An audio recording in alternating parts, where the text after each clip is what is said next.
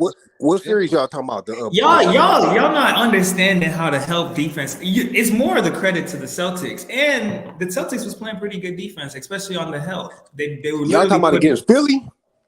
Yeah. Where was Joel at in Game 6 in the fourth quarter? No, I don't mean no disrespect, but I remember. I can't remember if it was the sixth game, but he He was shooting some 3-point shots when they didn't need a but what do 3-point. y'all? There you Hold go, on. brother. Boston has some of the best interior defense in the NBA. That's what I'm trying to say. For There they, Y'all want there to they see go. just go down there There and they get go. double teamed There by they go. Did Robert y'all see Going Williams what back and to the Alvin. Lakers. Going back to the Lakers. We'll talk about the other game.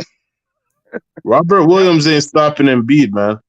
No, but he can No, stop but did you Embiid with see a it's trap help off defense? That's what I'm Horford. saying. They were using him as help. Horford? They were literally putting Marcus Smart up top at first to push him around, basically, and then they would literally funnel him into the corner and then literally come over with a trap. Bro, they had That's what I'm like 3 saying. people guarding him. Marcus Smart pushing a 7'1" what around? He wasn't pushing him, but he was literally funneling him. They're literally using him to funnel him into the corner onto a specific side of the court. They cut the court in half. That's what you taught from the moment you were 10 playing basketball. Cut the court in half. It's easier to guard a person when you cut the Listen court. to what you just said. Marcus Smart pushing a 7'1" He what doesn't around? literally mean pushing, George. He shouldn't be able to do anything like that to Anything, him. guys. He shouldn't Bro, be. bro, I tell you, Embiid should be able to go wherever he wants to go on the court. But y'all don't get freedom of movement. Y'all don't understand all of that He stuff should be able to because go It's a to the little bit block. different for He Embiid, should be though, able because to go to the Embiid can block and score stand anywhere on the there court. and ask for the bro, ball he can't and turn literally just around go and down to the dominate. paint and turn his butt. He can't do that. That just does not work, bro. It Hey, can't work one mic. against good Let teams. me ask you a question. You Lamont, think he playing the Lamont, Rockets, nigga? Lamont, Lamont, turn his mic off, Lamont. Turn his mic off, Hold on. I just want Lamont. to ask everybody on the panel a question because we talking about the 76ers series, right? Turn his mic off, Lamont. He telling me that a 7'1", 270-pound Hold on, guy George. got Marcus Smart on him that he can't go to the block and turn around and do whatever he wants to do. No, once he goes down to the block, once he goes down to the block, they switch. They literally put Horford I there. don't care if Horford was Bro, on him. if He he still should turn be his able to do back what to he the wants to basket, do. he's still gonna get double teamed. That's what you're not understanding. That's what I'm trying to say. Yeah, Check this out, exactly. fellas. When Go y'all ahead, talking Lamar. about Marcus Smart guarding him and making sure and stopping him from getting in the paint. I'm not trying to like go back and forth with y'all, but I just want to ask y'all one question. Do Get off me. y'all feel like I'm not saying do y'all feel that matchup doing that throughout that series, which is stupid on his behalf? Do y'all take it as if he actually let him do that, or he actually was really locking him up?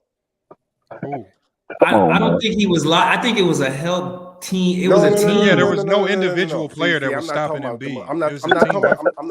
I'm not talking about the other guy. I'm talking about strictly Embiid. I don't care if you're 1,000 pounds. Are you letting this guy purposely do this, or is he actually locking you up? That's what I'm asking. These guys off the channel, man. Hold on, I can't hear you because George laughing. I can't hear. You I couldn't hear said your so. question. Say your question again. I said the question was with Joe Embiid. Yeah. I said if y'all Joe Embiid, is Marcus Smart really locking you up, or are you letting him do these? That's the question. Well, for one, because it's not he's locking him up. For one, Marcus, he's letting him do that. No, but LaMarcus, this is what y'all confusing. Just because we say Marcus Smart is out there and he has a job and he's just doing that doesn't mean he's locking Embiid up. They were defending Embiid with 3 players. As long as Marcus Smart did his job, and just like Jay said, you funnel him towards a certain area of the court and you know where your help is always going to be, all you have to do is take away one side of the floor, force him to the open side that is perceived to be open where your help is going to be. And once he goes towards the help, he's kind of cooked. Because then you means because you're saying funnel, right? But break down the funnel part. Can you just give? Hold on, funnel it. Just defend. You get up on him. If a guy gets, like I say, I'm left-handed. If a guy gets on my left hand and forces me right, I can't just dribble left. If a guy's taking away my left hand, I have to go to my right hand. So if they're getting up on, if they're forcing them to one side of the court and they're shading help over that way, then you're asking him to be Jokic with the playmaking and have to be a great playmaker. And that's what they see. It's kind of like the opposite. You try to turn Embiid into a great playmaker as opposed to being a great scorer.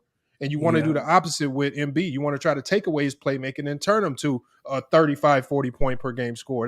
So it's opposite strategy. So, I mean, they did a great job. They executed well. And Embiid just didn't have the playmaking in his bag to really pass and do the things that he needed to win. But he's still a great player. In that situation, Lamont, Lamont, can I put something in there? Right? You WCF Sports. If Hold you on, In was, that situation, hold it's on. skip pass, right, What is Lamar? And Lamarcus you saying? I couldn't hear Lamarcus, man. I'm sorry. go ahead. no, I was saying if you was Embiid, I ain't gonna say. I just say around the perimeter per se, because I seen a possession where he had Smart on him. If you was Embiid and you got that ball, boom, and Smart on you, what you gonna do? It depends on where you are on the floor. If they pass to you at the low post and you down there where I seen Embiid at. Well, one, they're not going to have Marcus Smart on Embiid in the low post. It's always going to be Horford or Robert White. So, that's the type of zone looks they were giving him. And so on the perimeter, you can get Marcus Smart to press up on him so he doesn't get that jumper off. And even if he does take the jumper, that's what you want. You don't want him to be consistently attacking you in the paint. He's going to destroy you. So I mean, they did a good job of taking Embiid out of the game. And, they even lost the game because they doubled on Embiid. He kicked it out to open James Harden. He hit the game winner. So they had their emphasis was doubling down on Embiid, no matter who it was. We're going to double. We're going to take away his best looks. And if he kicks it out and beats you with the playmaking like he did when Harden hit that shot, they were going to live with it. Unfortunately, he couldn't make them plays enough. That's just not in his bag. Okay. Lamar, do you think that funneling situation, the same thing with Marcus Smart, if he did that to Jokic, do you think that would be possible? To funnel Jokic? If you funnel, the thing is they got two different skill sets and make him great. If you funnel Jokic and you ask him to be a playmaker, he's gonna pick you apart. He's an elite playmaker from anywhere on the floor. So which Embiid should take a little bit. Yeah, from but it's Jokic not. book. You can't just go into the offseason and say I'm gonna add playmaking to my bag and you just add it. It's hard. Well, it's not. You just it's can't not, do that. Yeah, I agree, but it's not about being a playmaker, but it's about at least knowing, okay, you're the biggest guy on the floor. If you got a small guy on you, you're gonna draw another guy to you once you get to a certain point in the court. And well, you know what happens when once you draw the double team, you just make the pass. You don't have to be the best playmaker in the world to do that. This is the two-edged sword that Joel Embiid gets dealt from fans, especially when he does make those passes and guys around him aren't making shots at a high level. Then you hear the complaint that, he ain't scored 30, he ain't dominate, he passing too much, he passive, he's scared to shoot when he's actually trying to make the right play. And then when he goes in there and he tries to take these shots over double teams, over multiple defenders, and he starts missing, he ain't the real MVP. He ain't this. He ain't get to his average. Remember, his points per game dropped from 30 a game to 23 against in the playoffs. So what did y'all want him to do when teams triple team and beat double Boston? team him? What does he do? Boston. Then if you beat Boston, it doesn't matter if you didn't score the 30 points. I remember it's just funny to me how y'all say beat Boston, but all of y'all pick Boston to win. I had Philly, to be honest. I feel like people laughed at me when I picked Philly to beat Boston, so I know they definitely laughed at you if that's the case. The overall consensus. Well, I had Philly in 7, which was stupid because I should have known if it went to Boston in the last game that Boston would win. A lot of people I did hear about did laugh about when a lot of people picked the 76ers. I did hear a lot of people in the stream sports and other streams, what I'm talking about, but they laughed at people that picked Philly because of the background and the resume are hard in them. So that's like in Doc Rivers. So that's like one of them the only two main reasons I can think of that they will Can I laugh at tell Philly. you what happened? Can I tell you what happened? You can tell me. I watched the game, but you can Oh no, I'm gonna tell you what happened. They were up. They were up. They put that guy Mobley in the game. They spread the floor. They had Joel at the top of the key. What they did was they had Maxey in the other corner. The guy on the left side of the court couldn't hit a three if you saved his life. They took the boy Nazi or whoever, the little light-skinned boy, they took him out the game when he was hot. When they started letting Boston get back in the game, they had Maxey cutting off the baseline, dunking on him, and they start passing the ball to the other boy who couldn't hit a three. Doc Rivers wouldn't call timeout and put the other guy back in the game. I can't pronounce his name, the little Mexican Italian looking boy. What is his name? Oh, I forgot. George Niang. Yeah, him. Yeah. He wouldn't put him back in the game to put in the other corner to hit the threes that they needed to be hit. He had the other little skinny little black boy in the game, Mobley, or whatever his name is. And they let Boston get back in the game because Joel would not back down and post him up to score baskets, and they lost. That's why Doc got fired. But you just said They lost because other guys couldn't hit threes. That's that. Yeah, but why would they keep passing him the ball? They gave him 2 chances to hit a 3. He missed both of them. But when they passed the ball to Maxey was quick enough to beat anybody to the basket. But they wouldn't swing the ball back to Maxey. They kept throwing it back to the other guy who kept missing the shot. So are you blaming Embiid or are you blaming coaching? I'm blaming both because Embiid could have easily took the little what's his name, the guard. He could have easily took him to the basket. Bro, it's not as easy as y'all be trying to make it. Y'all It just be is. saying He's this stuff is easy. 7'1". He's 7'1". Bro, that He makes could it have harder shot to over him decide. at any but it's time. easier said George, than He done, could though, have man. shot you don't even over know the him players' at the names, top of George, the bro. key. You He talking could have about shot mobile. over him at Who's any mobile? time. But George, Before you the gotta double team understand. But got there, George, you gotta Lamont. And if he understand, though. shoots over guards on the perimeter, y'all gonna say he's shooting too many threes. At the top But of the hold on, key. sports.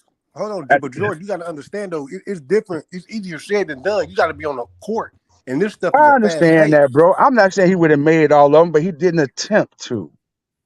You gotta understand, man. When you're on that court, it's adrenaline. Like it's a I quick get catching that, game. So bro. you I'm don't. saying I I said understand what you're he saying, but his didn't mind attempt probably was to. somewhere else during that moment, though. That's what I'm saying. Like But he should have gave the ball to Maxey. Maxey was beating all of them to the basket. But you know what's gonna make Embiid better is him knowing when to make that pass, when to get in the post. That'll make him more of a threat if he, especially when he No, he draws the needs to be with defense. a real winner. He need to be with a real winner. Well, yeah, but still, he's a little bit fidgety. Like when it comes to making the right. That's why I asked about between him and Jokic. Yeah, but a lot of You these know, things are Jokic will make that pass way quicker, and I know he's a way better offensive player. All But these passes are predicated on what is your offense? What is Doc Rivers asking these guys to do off ball? Are they saying stay spaced out? Is he telling them to flatten out and get into the deep corners? Is he telling them to lift when Joel Embiid goes into his post move? And you got to worry about how the defense. I want Joel Embiid to do all this stuff. To cut. It's a whole offensive system that goes into him even being able to do all this stuff. Like he can't just swing it and guys aren't there. Well, can I ask a question? But you to and you also everybody? If these guys been playing basketball all their life, they should know this too, Lamont. I got a good question. Can a center really be the focal point or your main player to win a championship in today's Yes. In today's NBA, I don't think so. I don't think so either. But I want to hear everybody's stance on that. You wait, run that back for me again, sir. Jokic is probably the only player right now that could do that. Yeah, and that's because he's not a traditional center. This is a copycat league. Yes, they can. What does that mean? Who we copying? Because everybody copycat after the Warriors won their first championship. Everybody tried to be like the Warriors. This would change the whole NBA. So who the NBA copying now? You can't copy Jokic's game, bro. Like you can't do that. How come you can't? The only guy like you can't do that. I ain't gonna say you can take pages. You can take pages from his game. Like the other big men, like power forward wise, big guys, they ain't been nobody done that yet. But Giannis this is a copycat league. No, I'm saying Giannis is like a power forward, small forward. But he's not a traditional center too. He bringing the ball up. He initiating offense. Like he's a ball handler. He's not a traditional center. Yeah, he's more like a small forward. Okay. Yeah, no, if you talk about traditional center, like I was just saying, like outside after him, it's like definitely we started. There is no recent example. You're right, Jahari, and I would say that I don't think a traditional center like back to the basket center can be the focal point. But if the centers change, might have been the last one. You know, AD was a point guard in high school, right? You know, he came up with those skills. Well, I'm just saying, but you know, if he wanted, y'all be saying some stuff that doesn't translate what these guys can and cannot do if they Anthony wanted Davis to. has not won a championship as a number one guy, bro. So he's not even on the list of. I understand that, sir. A lot of these guys are playing out of position that they naturally played. But what would you say should be the second weapon to a center aside from scoring? What should be the second weapon? I think first it should be defense over scoring. Yeah, defense. I don't even want to include that. That's a given. But I'm saying offensive weapon. Okay. Yeah, offensive weapon. In my opinion, it should be the passing. You should be able to pass. What else is right? there? That's something that every center needs to realize that You got to know who's open when you draw the double team. You have to know who's open on the floor and how to get the ball to that person. We underrate one thing about Jokic's game, and I don't know, passing or I would actually fundamentally we've asked for centers to be great screeners. Jokic is a great screener. That's the reason why his dribble handoffs are so great. He Let me screens ask you a question. People don't realize about Jokic's passing is that his passing is so elite. He's not just passing the ball; he's passing guys open. Like I saw a KCP cut where Reeves had it well guarded, but he passed it. One place he could have got on the ball. dime. And no, it wasn't on the dime. He couldn't throw it on the dime, or it would have been a steal. He had to place it ahead of him, and he probably only had maybe a 1 foot air space where he could have placed that ball. That's on the dime, Lamont. But what I'm saying is, that's a pass into the future. Passing a guy, come on, bro. Passing a guy open is what elite playmakers do. That's what quarterbacks do. Especially in the NBA, where the game is moving 1,000,000 miles an hour, and you have to make decisions just like that. Oh my God! Okay, let me ask you a question. Jokic is elite. He's an elite passer, though. Like we know that's for sure. Why do y'all want Embiid to turn into what Jokic is when that's not who Embiid is? All I'm saying is hit the open man. It's a difference between being a good passer and drawing the double team and hitting the open guy.